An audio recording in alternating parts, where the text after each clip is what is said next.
د ننګرهار درېیمې امنیتي حوزې شرطې د جلال آباد ښار کې د غلو هغه ډله نیولې چې له خلکو به یې موبایلونه او نور وسایل غلا کول. د ننګرهار امنیه قومندانۍ ویان سید طیب حماد وایي نیول شوي غلو سره وسله، چاقوان او برچې نیول شوي چې د همدې وسایلو په زور به یې له خلکو قیمتي وسایل اخیستل.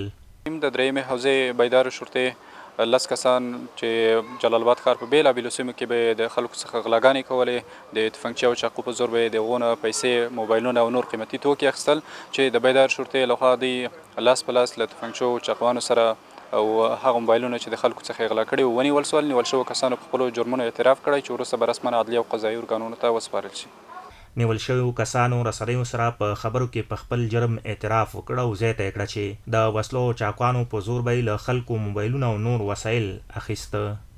موږ څو نفره د ښار په مختلفو ساحو کې غلاګانې کولې، د چاقو تومانچې په زور باندې د درېیمې حوزې مجاهدینو لخوا ګرفتاري شو.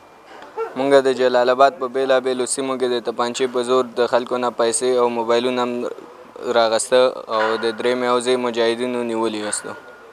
د جلال آباد ښار اوسیدونکی نوررحمان د غلو پر وړاندې د امنیتي مسؤلینو هڅې ستایي او غوښتنه کوي چې د غلو نیولو پر وړاندې باید خپله مبارزه لا جدي او ګړندۍ کړي.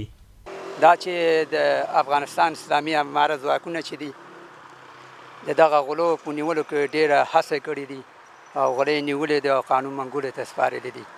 نو د ځوانانو نه دا غوښتنه کوو، دا خواهش کوي چې ټول د امنیتي ځواکونو سره ودرېږي د امارت اسلامي او د دې ملاتړ وکړي تر څو آینده نسل د دغه غلو د شر او فساد څخه په امن او امان کې ژوند تېر سره کړي. موده مخکې د ننګرهار 4 امنیتي حوزې مسؤلینو یو تن د 15 غلا شوو موټرو سره یو ځای نیولی و.